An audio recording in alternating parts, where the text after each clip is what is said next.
وإنسانا على إنسان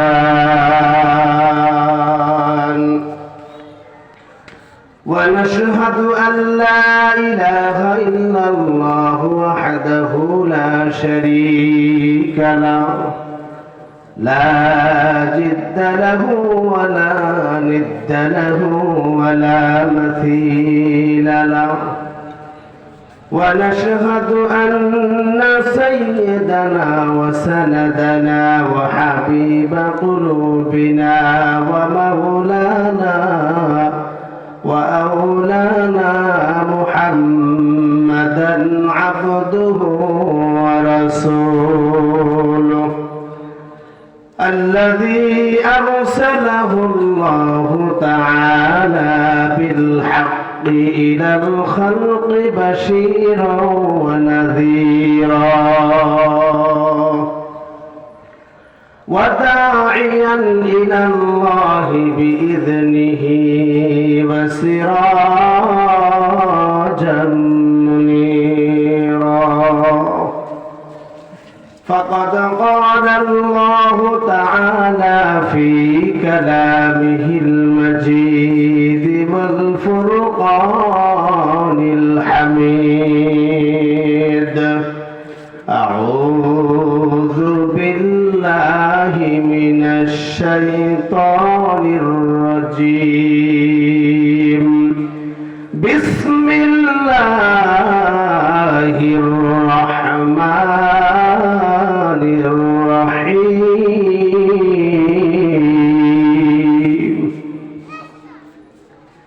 إن الذين آمنوا وعملوا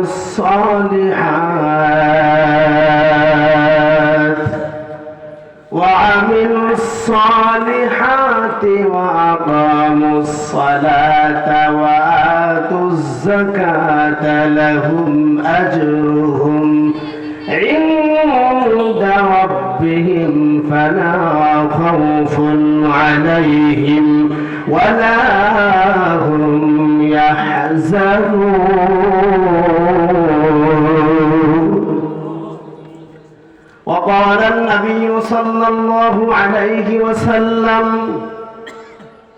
أول ما يحاسب به العبد يوم القيامة الصلاة أو كما قال عليه الصلاة والسلام. وقال تعالى في شأن حبيبه إن الله وملائكته يصلون على النبي يا أيها الذين آمنوا صلوا عليه وسلموا تسليما. اللهم صل على محمد وعلى آل محمد كما صليت على إبراهيم وعلى آل إبراهيم إنك حميد مجيد. আপনারা কি নবীর আশিক? কথা বলতে হবে নবীর আশিক। নবীর নামে একবার দুরূদ পড়লে আল্লাহ পাক একবার রহমত নাযিল করে। বলে তো কি 10 বার রহমত নাযিল হয় আল্লাহ তাআলার পক্ষ থেকে। খালি টুপলা দিলে আর সালাম লেখা শুরু করলেই যে তাদের আওয়াজ বেড়ে যায়, এটাই তো নবীর আশিক হতে পারে না। সত্যিকার দুরূদ, শ্রেষ্ঠ দুরূদ দুরূদ ইব্রাহিম। এটা মুহাব্বতের সহিত নবীর প্রেম ভালোবাসা সবটুকু সর্দার করে একটা আওয়াজ আমার সঙ্গে পড়া যাবে। বলেন আল্লাহুম্মা বারিক আলা মুহাম্মাদ ওয়া আলা আলি মুহাম্মাদ কামা বারাকতা আলা ইব্রাহিম ওয়া আলা আলি ইব্রাহিম ইন্নাকা হামিদুম মাজিদ। বালাগাল উলা বিকামালিহি كشف الدجى بجماله حسنت جميع خصاله صلوا عليه وآله محمد آكر কুফর को मिटाया कुफर को मिटा कर सदाकत बताया बलगल उला बिकमालिही कशफ दुजा बिजमालिही हसनत जमीउ खसालिही सल्लु अलैहि व आलिहि मुहब्बत से जिक्र करुन ला इलाहा इल्लल्लाह ज़रे ला इलाहा इल्लल्लाह ला इलाहा इल्लल्लाह ला इलाहा इल्लल्लाह ला इलाहा इल्लल्लाह बहुदूरे मदीना কেমনে যাব জানি না কথা বলেন ঠিক কি না সবার কি মদিনা যাইতে মনে চায় তাহলে আমার সঙ্গে তাল মিলাই বলতে পারবেন তো ইনশাআল্লাহ বহুদূরে মদিনা কেমনে যাব জানি না দয়ার আল্লাহ দয়া করে দয়ার আল্লাহ দয়া করে নওগাঁও সোনার মদিনা লা ইলাহা ইল্লাল্লাহ জোরে লা ইলাহা ইল্লাল্লাহ লা ইলাহা ইল্লাল্লাহ لا إله إلا الله محمد رسول الله صلى الله عليه وسلم تسليما كثيرا كثيرا মদিনা যাইতে পারলাম না মদিনা দেখতে পারলাম না মদিনা যাইতে পারলাম না মদিনা দেখতে পারলাম না আমি অসহায় তাই এত দূরে রই আমি অসহায় তাই এত দূরে রই শুধু সালাম জানাই মদিনা যাইতে পারলাম না মদিনা দেখতে পারলাম না মদিনা যাইতে পারলাম না মদিনা দেখতে পারলাম না মদিনা নাম কত সুন্দর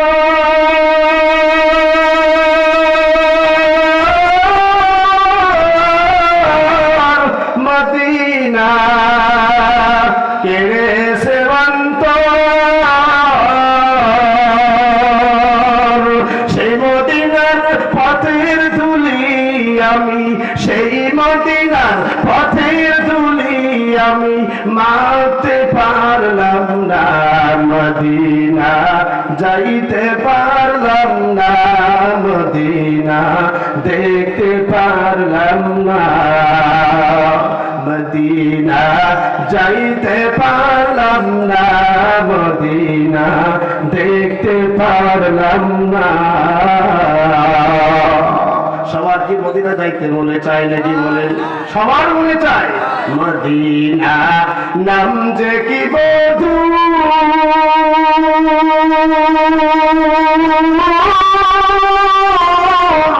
মদিনা আর যে কথা দূর পাখির নাই ডানা থাকত যদি পাখির নাই ডানা থাকত যদি উড়ে যেতাম মদিনা মদিনা যাইতে পারলাম না মদিনা দেখতে পারলাম না আমি অসহায় তাই এত দূরে রই আমি অসহায় তাই এত দূরে রই শুধু সালাম নাই মদিনা যাইতে পারলাম না, মদিনা দেখতে পারলাম না। আল্লাহু আলহামদুলিল্লাহ। ঐতিহ্যবাহী পার বাবা যুব সমাজের উদ্যোগে আজকের আয়োজিত মাহফিলের সম্মানিত সদর পীরে মোকাম্মেল জনাব আলহাজ হযরত মাওলানা আব্দুর রহমান সাহেব দামাত বরকাতুহুল আলিয়া, আজকের মাহফিলের যিনি প্রধান আকর্ষণ, সুদূর ঢাকা থেকে আগত অত্যন্ত ভালো মানের একজন বক্তা, সুমধুর কণ্ঠস্বর জনাব হযরত মাওলানা আব্দুর রহিম আল মাদানী সাহেব দামাত বরকাতুহুল আলিয়া।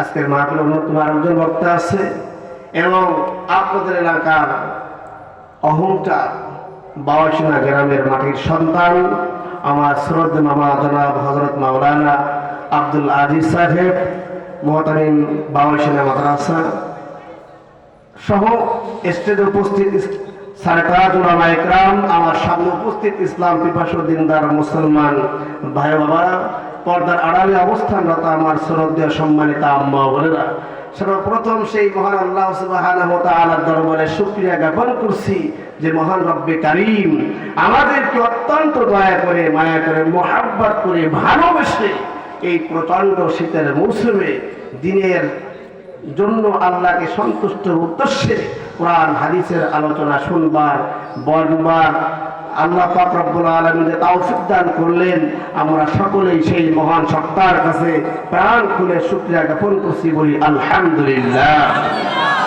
যতগুলো লোক আছেন সবাই মিলে আলহামদুলিল্লাহ বললে এই আওয়াজ অবশ্যই ব্রিজঘাট থেকে শোনা যাবে, কথা বলেন ঠিক কিনা? এখন পর্যন্ত শুকরিয়ার আওয়াজ হতে পারে নাই। মানুষ যখন সন্তুষ্ট হয়, সন্তুষ্টের আওয়াজ যেরকম হয় সেরকম আওয়াজ হয় নাই। চিল্লায়ে বলুন আলহামদুলিল্লাহ। সম্মানিত হাজিরিন, রব্বে কারীমের বড় ইহসান, বড় দয়া যে আল্লাহ পাক আমাকে আপনাকে কবুল করেছে। কারণ দুনিয়ার মধ্যে দুইটি স্তর হচ্ছে জান্নাতের বাগান। কয়টি বলেন?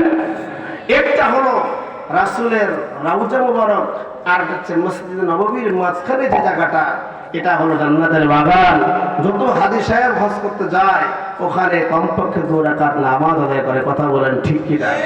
আর একটা জান্নাতের বাগান হলো যেই মজলিসে, যেই ময়দানে কোরআনের তালিম হয়, কোরআনের জিকির হয়, হাদিসের তালিম হয়, সেখান সেই মাটিটা, সেই ময়দানটা হলো জান্নাতের বাগান।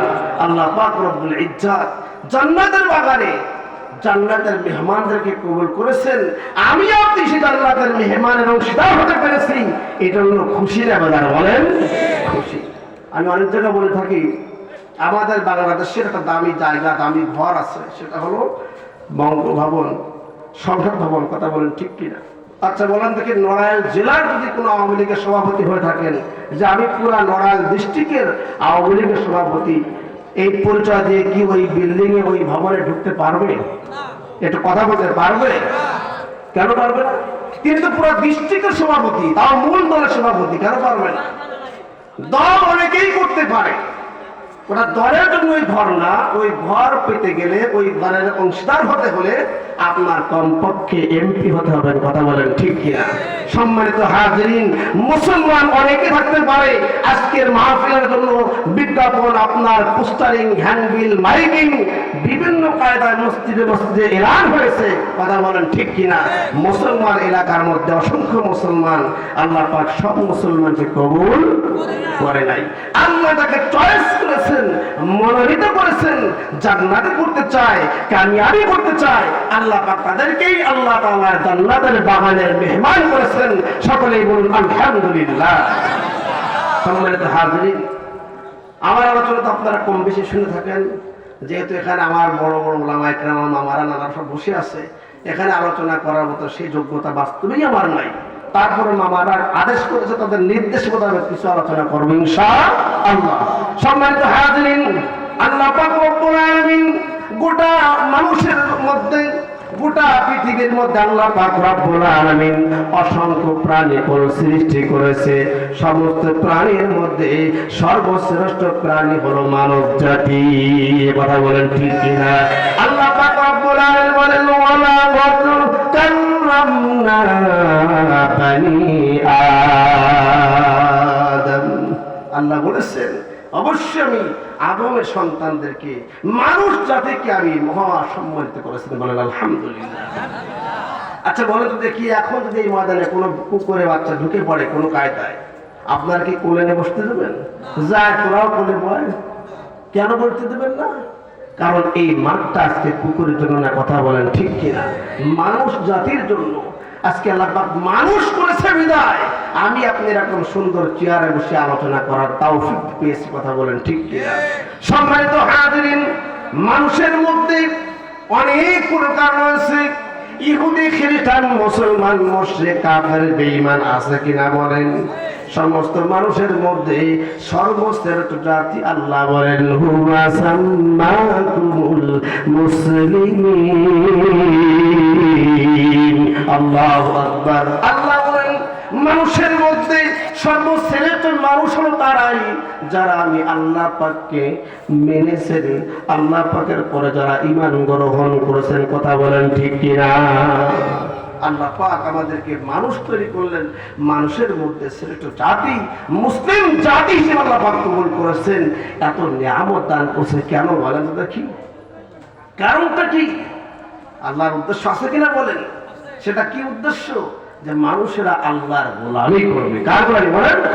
আল্লাহর গোলামি। যেহেতু সময় সংক্ষেপে আলোচনা বিস্তারিত করব না, আমি আল্লাহ পাক রব্বুল আলামিনের পবিত্র কোরআনে কারীমের মধ্যে সর্ববৃহৎ সূরার নাম হলো সূরাতুল বাকারা, যার মধ্যে 286টি আয়াত রয়েছে। 277 নম্বর আয়াত আমি তেলাওয়াত করেছি। আল্লাহ পাক রব্বুল আলামিন বলেন ইন্নাল্লাযীনা আমানু ওয়া আমিলুস সালিহাতি ওয়া আকামুস সালাতা ওয়া আতুজ যাকাত। আল্লাহ পাক রব্বুল আলামিন বলেন হে মানব জাতি, মানুষ হয়েছে তুমি, মানুষ হওয়ার পরে তুমি ঈমান গ্রহণ করেছো, মুসলমান হয়েছো। আল্লাহ বলেন এই মুসলমানদেরকে ডাক দিয়ে বলেন ইন্নাল্লাযীনা, নিশ্চয়ই যারা আমানু, যারা ঈমান এনেছে, নিশ্চয়ই যারা ঈমান গ্রহণ করেছে। আল্লাহ কিন্তু আয়াতের মধ্যে বলে নাই ইন্নাল্লাযীনা কাফারু, ইন্নাল্লাযীনা মুশরিকু, ইন্নাল্লাযীনা, বিভিন্ন দলের কথা আল্লাহ বলে নাই। আল্লাহ কি বলেছেন? যারা ঈমান গ্রহণ করেছে, যারা মুসলমান হয়েছে, আল্লাহ ওই সমস্ত ঈমানদারদেরকে ডাক দিয়ে বলছেন নিশ্চয়ই যারা ঈমান গ্রহণ করেছে, ঈমান গ্রহণ করার পরপরই ওয়া আমিলুস সালিহাত, এবং যারা নেক কাজ করেছে, সৎ কার্যগুলি করেছে। বলেন আজকের মাহফিলের আয়োজনটা ভালো কাজ নাকি মন্দ কাজ? কথা বলেন, ভালো কাজ না মন্দ কাজ? আল্লাহ পাক রব্বুল আলামিন সূরাতুল বাকারার 277 নম্বর আয়াত আল্লাহ পাক রব্বুল আলামিন ঘোষণা করেন ঈমান গ্রহণ করার পরে যারা ভালো কাজ করেছে, নেক কাজ করেছে, আল্লাহ পাক রব্বুল আলামিন তারপরে বলেন ওয়া আকামুস সালাতা, এবং যারা 3 নম্বরে নামাজকে প্রতিষ্ঠিত করেছে, নামাজকে যারা কায়েম করেছে। নামাজ খালি পড়লেই হবে না, কথা বলেন ঠিক কিনা? আজকে আমি আলোচনার সাবজেক্ট হলো নামাজ নিয়ে। কেন নামাজ আলোচনা করব? কারণ নামাজ আবার একটা ইবাদত, আমি পর্যায়ক্রমে তুলে ধরবো নামাজের মূল্য কত বেশি। কারণ একজন মানুষ ঈমান গ্রহণ করার পরে তার সর্বপ্রথম যে বিধান আল্লাহ তাআলার পক্ষ থেকে আসছে, সেই বিধানের নাম হলো সালাত। চিল্লায় বলেন ঠিক কিনা? কি বলেন? নামাজ। আরবিতে বলা হয় সালাত, আমরা বাংলায় এটাকে বলি নামাজ। সম্মানিত হাজিরিন, আল্লাহ পাক রব্বুল আলামিন বলেন ঈমান গ্রহণ করার পরে যারা নেক কর্ম করতে চায়, এই সৎ কার্যগুলির মধ্যে সর্বশ্রেষ্ঠ কাজ হচ্ছে নামাজ। আফজালুল ইবাদাতিস সালাহ। আল্লাহর হাবিব বলেন সমস্ত ইবাদতের মধ্যে সর্বশ্রেষ্ঠ ইবাদত হলো নামাজ। কথা বলেন ঠিক কিনা? কি বলেন? নামাজ সর্বশ্রেষ্ঠ ইবাদত। যার কারণে আল্লাহর হাবিব সাল্লাল্লাহু আলাইহি ওয়াসাল্লাম হাদিসের মধ্যে বলেছেন, আমি প্রসিদ্ধ হাদিস করেছি, আউয়ালু মা ইউহাসাবু বিহিল আবদু ইয়াউমাল কিয়ামাতিস সালাত। মক্তবে শিশু বার্তা পর্যন্ত হাদিসটি পারে, কথা বলেন ঠিক কিনা? কিন্তু আসলে মর্মটা কি, এর বাস্তবতাটা কি, এটাই আমরা বুঝি না। আল্লাহর হাবিব বলেছেন, কাল কিয়ামতের ময়দানে মানুষের আমলনামার হিসাব নিকাশ হবে। আমি আপনি কি কাজ করেছি দুনিয়ার জীবনে সবগুলো পর্যায় ক্রম হিসাব নেওয়া হবে। আল্লাহ পাক রব্বুল আলামিন ওই দিন সর্বপ্রথম যে হিসাবটা নেবেন সেটা হলো নামাজের হিসাব। কিয়ামতের দিন সর্বপ্রথম নামাজের হিসাব নেওয়া হবে, কথা বলেন ঠিক কিনা? সম্মানিত হাজিরিন, আজকে মুসলমান নামাজ সম্বন্ধে একেবারে উদাসীন। নামাজ থেকে অনেকে পড়ে, আসলে নামাজ তার ফায়দা হচ্ছে না, কারণটা কি? আল্লাহ পাক রব্বুল আলামিনের কোরআন বলেন, ইন্নাস সালাতা তানহা আনিল ফাহশাই ওয়াল মুনকার। আল্লাহ বলেন, নিশ্চয় নামাজ সমস্ত প্রকার খারাপ কাজ থেকে, সমস্ত প্রকার বদ দিন থেকে মানুষকে ফিরায় রাখে। আমি নামাজও পড়লাম, আবার সুদের খাতায় নামটা রয়েছে। আমি নামাজও পড়ি, আবার চুরিও করি। নামাজও পড়ি, পর আইন ঠেলি, কথা বলেন ঠিক কিনা? নামাজও পড়ি, আবার পরের ঘেরে গিয়া রাত্রিবেলায় আমি পোস্ট দিয়ে কুপায় মাছ মারি। আবার নামাজও পড়ি, সকালবেলা ভোরে উঠি, নিজে তো যাই ছেলে মেয়েদেরকেও সুবরি খুঁটতে পাঠাইয়া দেয়, পরের কাছে আম খুঁটতে পাঠায়, কথা বলেন ঠিক কিনা? আসলে আমার নামাজ হচ্ছে না। সম্মানিত হাজিরিন, নামাজ পড়া লাগবে কি লাগবে না বলেন? নামাজ কেমন পড়া লাগবে? ও ভাই আমার, আল্লাহ পাক রব্বুল আলামিন বলে, বান্দা, যেই বান্দা সত্যিকারে বিশ্বাসের সহিত গুরুত্ব সহ ইহতিমামের সহিত 5 ওয়াক্ত নামাজ আদায় করি, আল্লাহর হাবিব বলেন, আমি আল্লাহ বান্দার জন্য 5টি নিয়ামত পুরস্কার নাযিল করি, বলেন সুবহানাল্লাহ। সম্মানিত হাজিরিন, 5টা পুরস্কার তো তাবলীগে শুনে থাকেন, আমি কথা বলবো না। আমি যে কথা বলার জন্য আসছি, ওগো বাবারা, দাদারা, ভাইরা, ভালো করে খেয়াল করে শুনতে হবে। আল্লাহ পাক রব্বুল আলামিন আমার দুনিয়ার জিন্দেগি একটা নির্ধারিত সময় দিয়েছে, যে সময়ের টাইমটা আমার আল্লাহ একমাত্র জানে, দুনিয়ার কোন মানুষ জানে না, কথা বলেন ঠিক কিনা?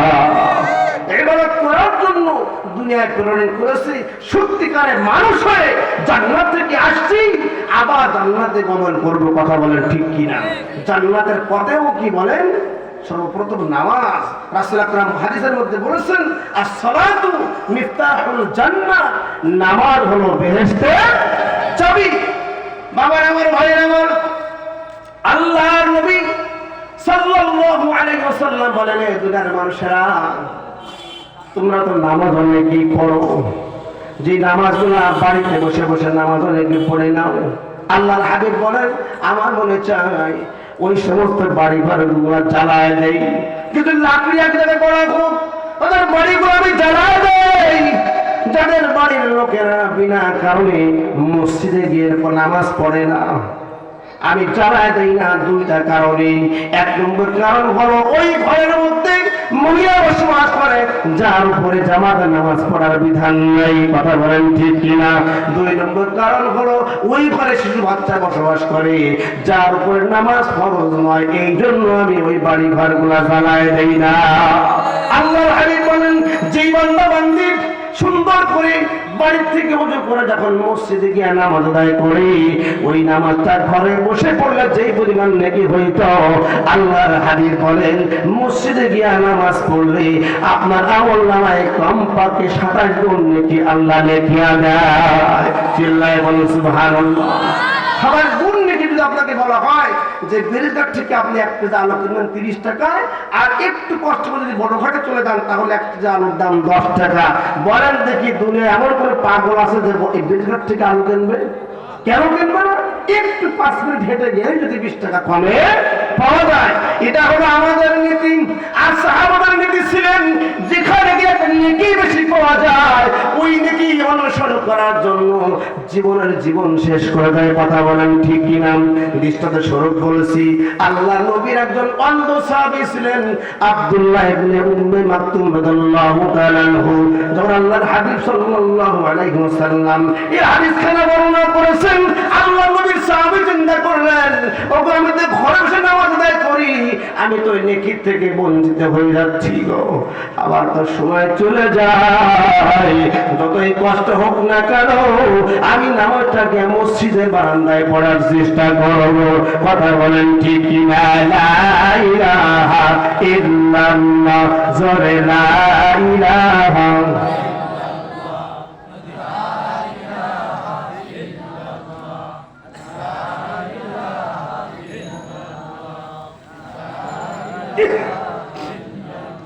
আসিয়া খেলেছেন প্রেমের খেলা, ফেরাউন দিয়েছে কতই জ্বালা। আল্লাহ বলেছেন ওহে আসিয়া তুমি সবর করো, আমি খুলে দিব জান্নাতের তালা। লা ইলাহা ইল্লাল্লাহ, জোরে লা ইলাহা। লা ইলাহা ইল্লাল্লাহ মুহাম্মাদুর রাসূলুল্লাহ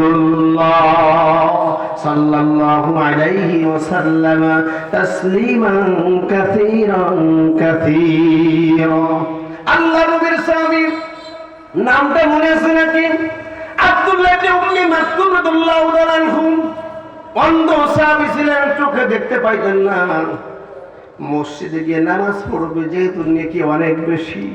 আল্লাহ নবীর সাহাবী তার বাড়ির ঘরের দুয়ারের সামনে একটা খুঁটি আছে, ওই খুঁটির সঙ্গে দড়ির একটা মাথাটাকে বেঁধে দিলেন। আর লোক মারফতে হাত ধরে ধরে লোকজনের মাধ্যমে আপনার গিয়া সামনে আগাইতে মসজিদে নববীর বারান্দার খুঁটিও ছিল খেজুরের দিয়া। কথা বলেন খেজুরের গাছ দিয়া। এখন পাকা বিল্ডিং, টাইসের পর টাইস, মোজাইকের পরে মোজাইক, তখন তা ছিল না, খেজুর গাছের খুঁটি ছিল। ওই খুঁটির সঙ্গে দড়ির আর একটা মাথা বেঁধে দিলেন। এক মাথা নিজের বাড়ির দুয়ারে, আর এক মাথা মসজিদে নববীর বারান্দার খেজুরের গাছে। আল্লাহ নবীর সাহাবী এই দড়ি হাঁটতে মসজিদে গিয়ে নামাজ আদায় করে। ঘটনাক্রমে বৃষ্টিকাল চলে আসছে। এখন যেমন সারাটা জায়গায় রাস্তা পাকা। কথা বলেন ঠিক কিনা?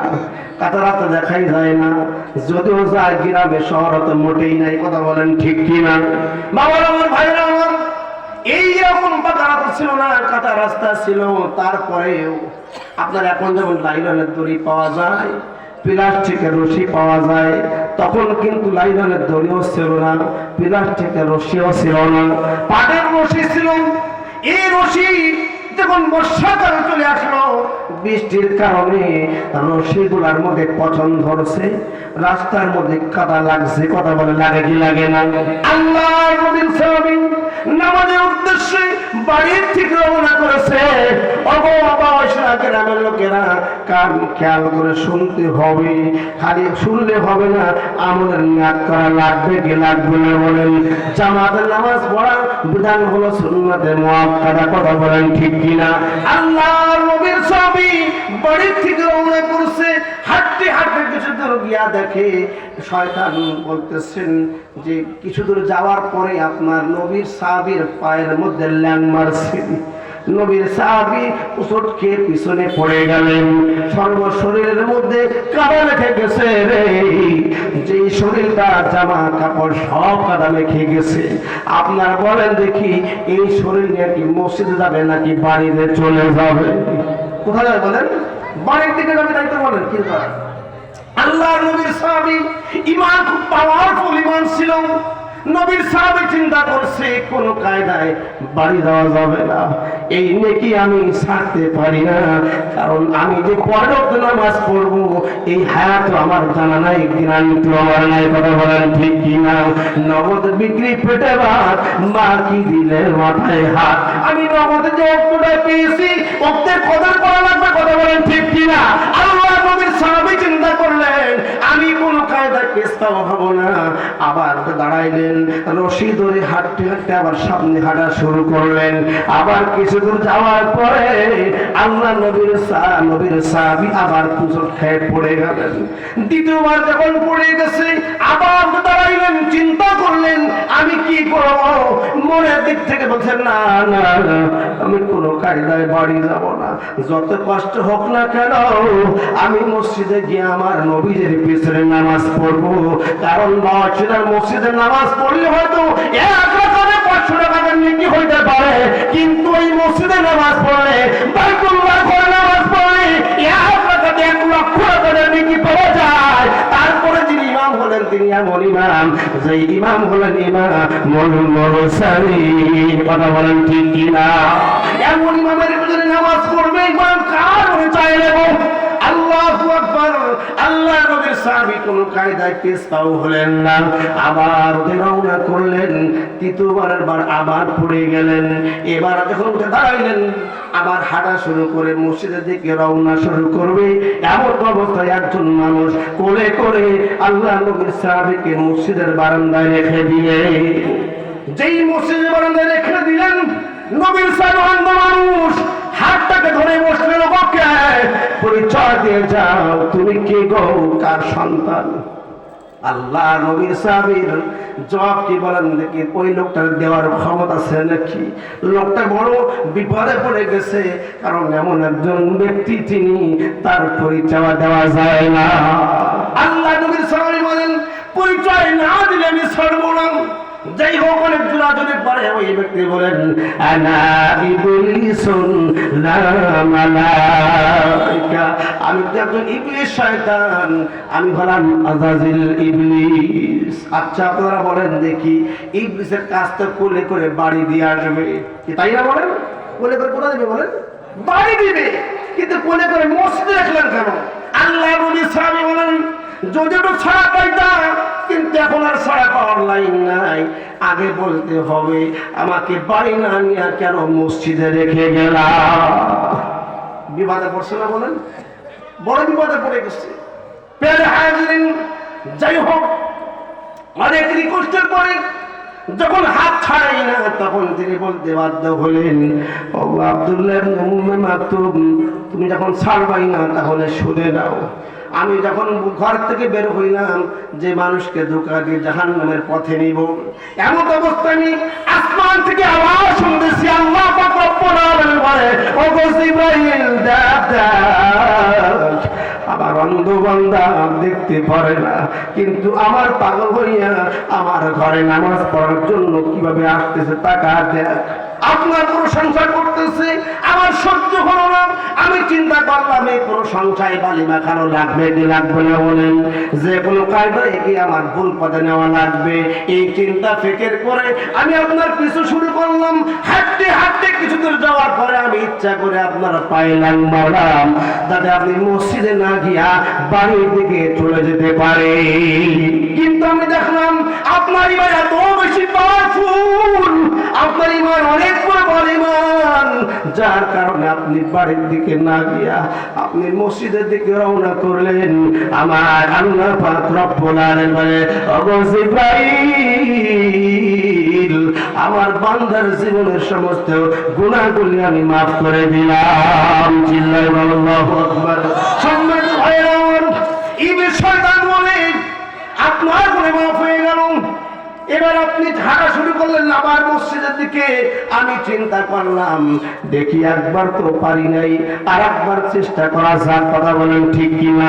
দ্বিতীয়বারের বার রিস্ক নিয়ে আমি আর একবার চেষ্টা করলাম। কিছু তো যাওয়ার পরে আপনার পায়ের মধ্যে আবার ল্যাং মেরে দিলাম। আমি ধারণা করেছি একবার নাই রে বাংলা দুইবার হয় না, কথা বলেন ঠিক কিনা? একবার গেছে গেছে এবার হয়তো যাবে না, এই চিন্তা করে আর একবার পায়ের মধ্যে ল্যাং মেরে দিলাম। কিন্তু ভাই আপনার ইমান এত বেশি পাওয়ারফুল যে আপনি দ্বিতীয়বারের বাড়িতে না গিয়া আপনি ওটা দাঁড়াইয়া আবার মসজিদের দিকে রওনা করলেন। ওদিকে আরশে আজিমের মালিক ডাকতে পারে, ওগো জিবরাইল, আমার বান্দা বড় বাড়ির দিকে যায় না, আমি আল্লাহ আমার বান্দার পিতা মাতার জীবনের গুনাহগুলিকে মাফ করে দিলাম। চিল্লায় বলুন সুবহানাল্লাহ। সম্মানিত হাজিরিন, ইবলিস শয়তান বলেন, ওগো ভাই আব্দুল্লাহ, আমি চিন্তা করলাম 2 বার ফেল করেছি, 3বার আমি অবশ্যই জিতবো। 3বার কেউ একই ভুল কাজ করে না। আমি চিন্তা করে আবার আপনার পায়ে ইচ্ছা করে ল্যাং মারলাম। চিন্তা করলাম হয়তো এবার আপনি উঠে বাড়ির দিকে রওনা করবেন, কিন্তু 3বার যখন আপনি আবার হাঁটা শুরু করবেন, আপনার পেরা এরকম হয়ে গেল। আমি টের পাইয়া দেখতেছি আল্লাহ পাক রব্বুল আলামিন ঘোষণা করবে। আমি চিন্তা করলাম আপনার গুনাহ মাফ হয়েছে, আপত্তি নাই, আপনার পিতা মাতার গুনাহ মাফ হয়েছে, কোনো আপত্তি নাই, কিন্তু এবার না জানি কাদের গুনাহ আল্লাহ মাফ করে দেয়। আমি ইবলিসের কাজ বেকার হয়ে যাবে এই চিন্তা থেকে আমি করিয়া আপনাকে বাড়ির দিকে না নিয়ে আমি মসজিদে রেখে গেলাম। অল্পের পথে যা কথা বলেন ঠিক কিনা? সম্মানিত হাজিরিন, যে কথা বলতেছি আল্লাহ নবীর সাহাবী অন্ধ হওয়ার পরেও রাস্তা ছিল কাঁচা, দড়ি ছিল পচা, তারপরও 3বার পড়ে যাওয়ার পরে আল্লাহর বান্দা বাড়ির দিকে রওনা হয় না, মসজিদের দিকে রওনা হয়েছে। আজকে বাবা গ্রামের রাস্তা কাঁচা নয়, দড়ি দিয়ে হেঁটে হেঁটেও যাওয়া লাগে না। অন্ধ লোক তুমি নাই, যদি অন্ধ থাকে, ছেলে চোখে দেখে, পোতা চোখে দেখে, নাতি চোখে দেখে, কাউকে না কাউকে পাওয়া যাবে। কথা বলেন ঠিক কিনা? কিন্তু বিনা কারণে জামাত আমরা ত্যাগ করি, মসজিদে যাইতে পারি না। কথা বলেন ঠিক কিনা? জীবনে না করি নাম জিন্দেগি, জীবনে না করিলাম বন্দগি, গুনাহ করে কাটাইলাম জিন্দেগি। কথা বলেন ঠিক কিনা? কবর হইল ছোট্ট একটা কুঁড়ে ঘর, ওই কবরে থাকতে হবে জীবন ভর। কথা বলেন ঠিক কিনা? সাথী নাই রে, বাতি নাই রে কবরে, একা একা কেমনে থাকবা অন্ধকার ঘরে, সাপে কাটিবে গুরুজ মারবে, হাইরে আগুন জ্বালাইয়া দিবে তোমার সর্বগান, কি যে উপায় হবে আমার কবরে। মাওলা যদি মাফ না করে মোদেরি, মাওলা যদি মাফ না করে মোদেরি। বাবার আমার ভাইরা, আমার একটু কান খাও তো, শুনে নাও। তোমার জিন্দেগি বেশি দিন নয়, তোমার শরীরের শক্তি বেশি দিন নয়। এখন নামাজ পড়ার যে শক্তি আছে, এই শক্তি তুমি কিছুদিন পরে পাবা না। ও যুবক ভাইরা আমার, এখন সিজদা করো না, কিন্তু বেশি বাকি নাই। কিছুদিন পরে যখন বিরুদ্ধ হয়ে যাবা, মসজিদে গিয়ে চিয়া তালাশ করবা, সিজদা দেওয়ার উপায় নাই। কথা বলেন ঠিক কিনা? এই জন্য এখন চিন্তা করবেন, রব্বে কারিবার পায়ে সিজদা করেন, আপনাকে লাগবে না বলেন। আল্লাহ পাক রব্বুল আলামিন মানে যেই বান্দা বান্দি 5 ওয়াক্ত নামাজ টাইমের প্রতি গুরুত্ব সহকারে নামাজ আদায় করবে, আল্লাহ পাক রব্বুল আলামিন তাকে 5টি পুরস্কার দান করবেন। বলেন সুবহানাল্লাহ। এই পুরস্কার কি আমাদের লাগবে? না না, আপনাদের তো ক্ষমতা হাতে আছে, কি জন্য পুরস্কার দরকার? কি বলেন? টাকা গোলা ভরা আছে, ব্যাংক ভরা টাকা, ধান ভরা গোলা ভরা ধান, সবই তো আছে। নেকি নেকি দরকার। কথা বলেন ঠিক কিনা? কিন্তু মনে রাখবেন, দুনিয়ার জিন্দেগির মধ্যে যেমন আপনার টাকা ছাড়া কোনো মূল্য নাই, কিয়ামতের ময়দানে একটা নেকি ছাড়া আপনার কোনো মূল্য হতে পারে না। যেদিন আল্লাহ বলেন, ইয়াউমা ইয়াফিরুল মারউ মিন আখিহি ওয়া উম্মিহি ওয়া আবি। আল্লাহ বলেন দুনিয়ার মধ্যে তোমার সবথেকে আপন হলো মা আর বাবা। সেই বাবা বলেন, মা বলেন, ভাই বলেন, বোন বলেন, স্বামী বলেন, স্ত্রী বলেন, সন্তান বলেন, যা বলেন না কেন, কিয়ামতের ময়দানে বলবে সে একে অপর থেকে পালায়ন করবে। ইয়াউমা ইয়াফিরু